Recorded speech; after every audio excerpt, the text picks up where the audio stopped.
Hello बच्चों, आप सभी का स्वागत है मेरे YouTube channel mathematics for 6 to 10th students. और बच्चों, यदि आप लोगों को मेरा वीडियो पसंद आता है तो लाइक बटन ज़रूर दबाएं और साथ में इस चैनल को सब्सक्राइब करें और घंटी के निशान को ज़रूर दबाएं ताकि आप सभी के सिलेबस से जुड़े हुए जो भी नए वीडियो बनते जाएंगे उसकी सूचना आप सभी को मिलती रहे। हेलो बच्चों, आप सभी का स्वागत है। आज हम बात करेंगे कक्षा 10 की चैप्टर 2 पॉलिनोमियल्स यानी कि बहुपद की बात करेंगे। इसमें सबसे पहले हम थोड़ा सा रिवीजन कर लेते हैं क्योंकि पिछली कक्षा में भी हमने बहुपद के बारे में कुछ पढ़ा था। तो बहुपद क्या है? जिसमें देखिए, जिसमें बहुत सारे पद होते हैं, ठीक है ना। और जैसे हम एग्जांपल ले सकते हैं यहाँ पे 3x² प्लस 2x प्लस 6, इस प्रकार का। यहाँ पे देखिए 3 पद है तो ये बहुपद है। बहुत सारे पद होंगे तो इसे हम बहुपद कहेंगे, ठीक है। अब हम बात करते हैं आगे एक चर वाला बहुपद। ये भी हम पिछली कक्षा में पढ़ चुके हैं। एक चर वाला बहुपद, जैसे ये भी एक चर वाला बहुपद है। इसमें देखिए ये x है, यहाँ भी x है। x पूरे बहुपद में जो है केवल एक ही चर होगा, चाहे x हो, y हो या z हो, कोई सा भी चर हो, लेकिन केवल एक ही चर पूरे बहुपद में होगा सभी पदों में। इसी प्रकार से अगर y है तो y, यहाँ भी y, यहाँ भी y और यहाँ पूरे बहुपद में जो है y ही y होगा। तो ऐसे बहुपद को हम कहेंगे एक चर वाला बहुपद। अब हम आगे बढ़ते हैं। द्विघात बहुपद क्या है? द्विघात बहुपद देखिए बच्चों, जैसे ये हम पिछली कक्षा 9 में भी पढ़ चुके हैं। ये भी एक द्विघात बहुपद है। इसमें देखिए द्विघात बहुपद यानी कि जिसमें बहुपद की जो सबसे बड़ी घात होती है वो 2 होगी, उसी को हम द्विघात बहुपद कहेंगे, ठीक है। यानी कि अगर हमारे पास इस प्रकार का कोई बहुपद है 3x⁴ प्लस 2x² प्लस 6, ये कोई एक बहुपद है, तो इस बहुपद की जो घात होगी वो घात हम सबसे बड़ी घात को देखेंगे। यानी कि यहाँ पे इस चर की सबसे बड़ी घात है 4, यानी कि इस बहुपद की जो घात होगी वो 4 होगी, ठीक है। चलिए आगे बढ़ते हैं। अब हम बात करेंगे त्रिघात बहुपद, ठीक है। त्रिघात बहुपद क्या होगा? जिसमें द्विघात बहुपद तो जानते हैं ना, वैसे ही त्रिघात बहुपद जिसमें सब चर की सबसे बड़ी घात 3 होगी, उसी को ही हम त्रिघात बहुपद कहेंगे, ठीक है। अब हम बात करते हैं शून्य की। शून्य भी हम पिछली कक्षा 9 में जान चुके हैं। यानी कि शून्य का मतलब है जो बहुपद है उस बहुपद में जो चर है उस चर का मान, ठीक है। और पिछली कक्षा 9th में हम देख चुके हैं रैखिक बहुपद में शून्य निकालना हम देख चुके हैं। जैसे हमारे पास x⁴ बराबर 6 है, तो यहाँ पे अगर ये कहा जाए कि इसमें जो है शून्य क्या होगा, तो शून्य यानी कि यहाँ पे चर है x, तो x का मान हम ज्ञात करते थे, ठीक है। x का मान निकालेंगे तो पक्षांतर करके हमारे पास हो जाएगा 6 - 4, यानी कि x बराबर हो जाएगा हमारे पास 2। तो यहाँ पे चर का मान आई है 2, यही हमारा शून्य है इसके लिए, इस समीकरण के लिए, ठीक है ना।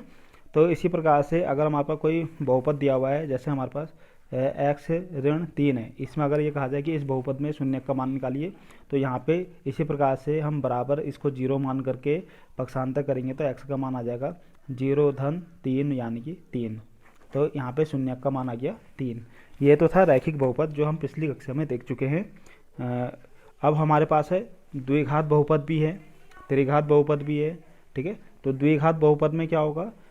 चूँकि चर की घात 2 है इसलिए शून्यक भी 2 आएंगे। 2 आएंगे मतलब 2 मान होंगे, अब वो चाहे एक जैसे हों या अलग अलग हो। ये भी हम पिछली कक्षा में देख चुके हैं।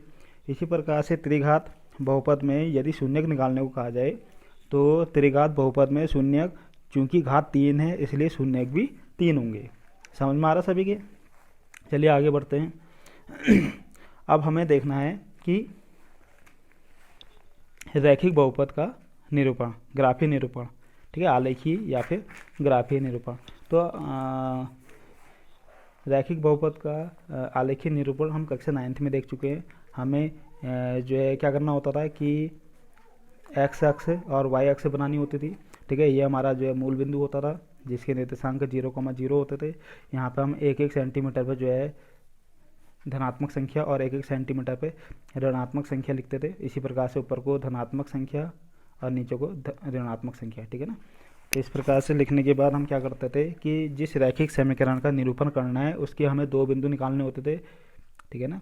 एक्स कॉमा वाई, इस प्रकार से x dash comma y dash, इस प्रकार दो बिंदु निकालने होते थे। उन दो बिंदुओं को यहाँ पे दर्शा करके इस प्रकार से कोई एक हमें इस प्रकार से या किसी भी प्रकार से एक सीधी रेखा हमें प्राप्त होती थी, जिसे हम कहते थे रैखिक समीकरण का निरूपण, ग्राफीय निरूपण। ठीक है ना। तो इस ग्राफीय निरूपण से भी हम बता सकते हैं कि शून्य कितने होंगे। अगर शून्यकों की संख्या बतानी है ग्राफीय निरूपण के आधार पे तो हम बता सकते हैं। यदि हमें किसी सपोज करते हैं कि हमारे पास जो है एक हमें ग्राफीय निरूपण दिया हुआ है इस प्रकार से, ये रैखिक बहुपद का जो निरूपण होगा वो इस प्रकार से होगा। रैखिक बहुपद में जो हमारे पास निरूपण आएगा वो सीधी रेखा आएगी। ठीक है। और ये जो निरूपण है, ये जो ग्राफ बना हुआ है, ये किसी जो है द्विघात के लिए बना हुआ है, द्विघात बहुपद के लिए। ठीक है।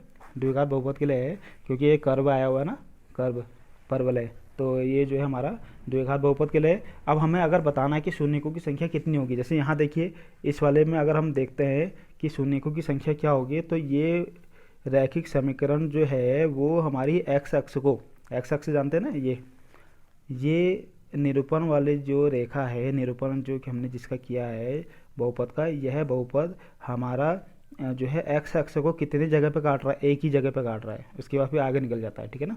तो एक ही जगह पे काट रहा है, तो इसलिए जो है शून्यकों की जो संख्या होगी वो एक होगी, मतलब एक्स का एक ही मान आएगा यहाँ पे, चाहे कुछ भी आए लेकिन एक ही आएगा, तो उसे कहते हैं शून्यकों की संख्या। तो यहाँ पे एक आ गई। इसी प्रकार से इस वाले ग्राफ में देखिए, अब ये जो द्विघात बहुपद का है, द्विघात बहुपद जिसमें एक्स वाई जेड जो भी चर होगा उसकी घात 2 होगी, 2 होगा मतलब 2 शून्य होने चाहिए। ठीक है ना।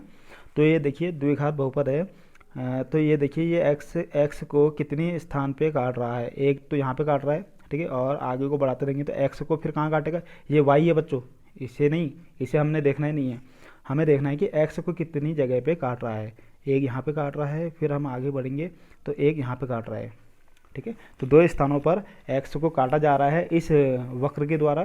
तो यहाँ पर शून्यकों की जो संख्या होगी, शून्यकों की संख्या जो होगी वो होगी 2। समझ में आ गई सबके, बहुत आसान है।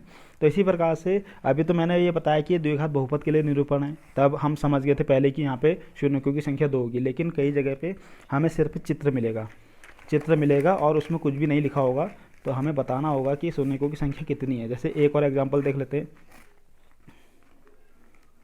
ये एक वक्र बना हुआ है। ठीक है।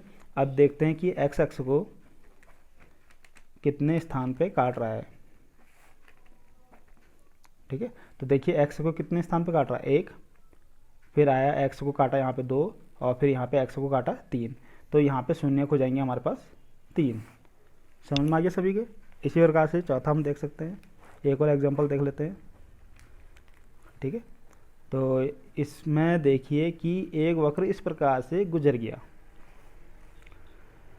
तो सभी को दिखाई दे रहा होगा।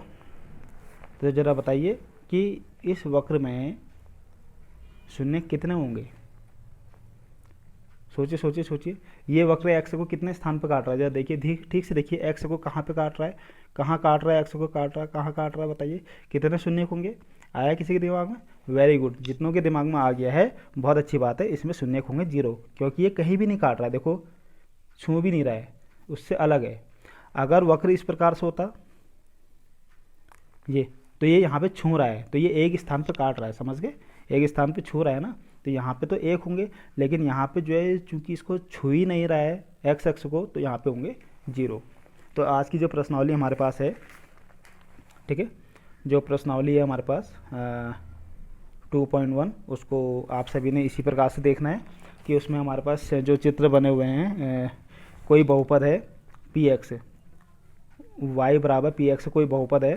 ठीक है। तो x से अक्ष को कितने स्थान पे काटा जाएगा, वही हमारे पास जो है शून्यकों की संख्या होगी। तो हमें वो सारे चित्रों को अच्छे प्रकार से ध्यान से देखना है और हमें ये बताना है कि उसमें कितने शून्यक होंगे।